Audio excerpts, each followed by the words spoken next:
There's Scott from Wessex Blades. Today's video is going to be a little chat on the evolution of the way that I'm making ferro rods and a way I want to move forward to make things a little bit different with manufacturing, and also in the way that they're made and the way that I can actually drill centers and things. So if you want to stay on board with me for the next couple of minutes, and we'll have a chat about that. For anybody who's new to the channel, this is the sort of thing I want to share. Tips, tricks, the way that I'm learning how to make things easier within the workshop for knife making and leather work and ferro rods. So if anybody's new to the channel, which I've noticed a lot of you are on the analytics, make sure you hit that sub button, alright, because you can end up knowing if the next one's coming through, alright? So, ferro rods. A lot of the times you make a ferro rod and you can only bring knead in a piece of oak, and you could section it into a square and then crisscross the top and hit the middle and drill go through quite happily. But what's happened quite a few times is that I will have a billet. Let's go and find this on in a minute, okay, because I'm ready to go. So I'm trying to keep the appearance of the ferro rod in keeping with the handles. So if we had some spalted, I obviously would use a red liner. Now, the problem with that is the fibre liner is actually quite resilient. So to hit the centre of that, if the fibre liner is quite hard, the drill will want to go into something that's got less resistance, which could be a spalted piece of wood. So it's very challenging to keep it in the middle if you haven't got something like a really hard heavy bench vise and you've clamped it and your drill chuck doesn't deflect at all and everything's all zeroed in and square. And unless things are really all singing or dancing for you, you could end up with a deflection of some description. Even more so when you start doing, there's my layer, but this is all G10. G10's fiberglass, it's as hard as, alright? So you can imagine that drill bit's going, I don't want to drill into any of this, alright? So finding the centre is easy, you just mark it, and you're really taking your time drilling through it, in order for it to stay in the middle. So you get the ferro rod hole in the middle. Okay, try to make it.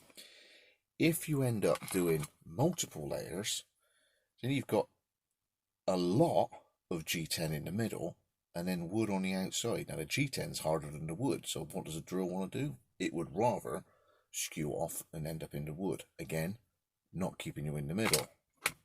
So I was thinking, what if I kept in keeping with the appearance of the blade? Where is it to? It's here somewhere. There somewhere. Bear with me a minute.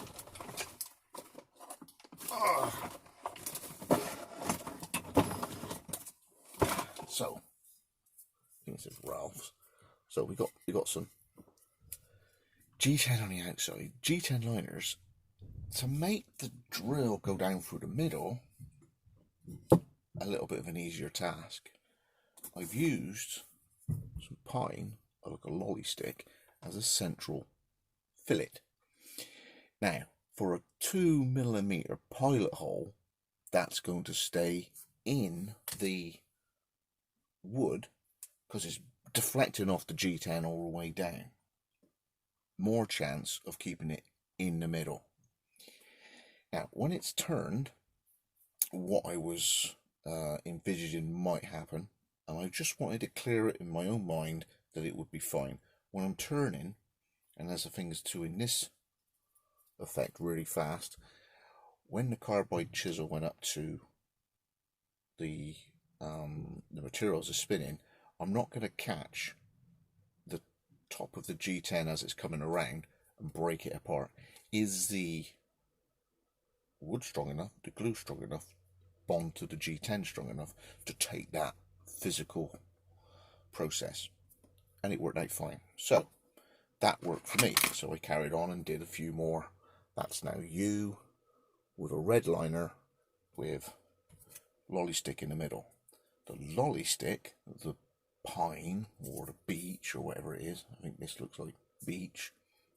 Okay, it's quite hard, but the fibre liner is harder, so the drill will want to stay in the middle. So keeping the centre is better, and the bond is pretty strong. It's all kept together. I'm happy with that. So that was...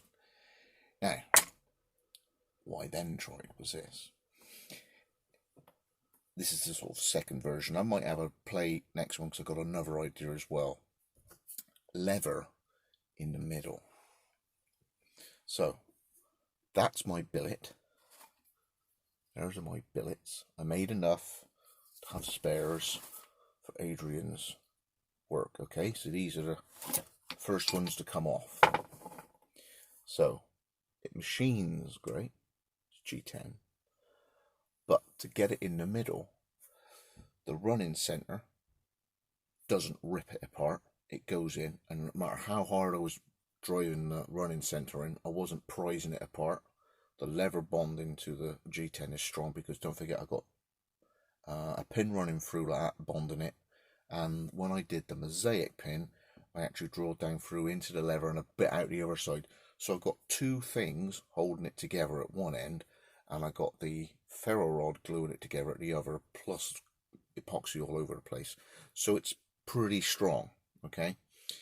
And the other thing was, because it's thicker than the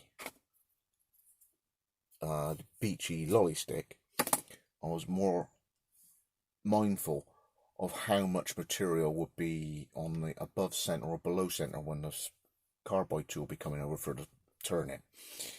It took it. Okay, so Wessex Blades centre fillet of an easier to drill and machine material, so that drilling the centre has more chance of staying in the centre. That's my theory. And the only other thing I was going to be trying with in the future is using maybe some maybe black walnut, run it through the disc saw, all right, down to about 4mm, running it through the planer thicknesser, so I get down to about 2.5–3mm, and using that as material to bond material on top and bottom. So that's my centre, you know, bullseyeing thing. Anyway, those are my ideas. It seems to be working out great now. It definitely hit the centre of the billet when I was drilling it in the pillar drill. It was a lot better, and I've had a few things ping out, especially if it was G10 in the middle. It would just, oh, do you know what, I'd rather go into the wood. Oh, cheers, mate. You know, so that block, that ferro rod blank, it isn't any use to move forward with. But one other little benefit was tactile. Didn't ever think about this, but that centre piece of lever there, that feels nice. So what I might have a play with is the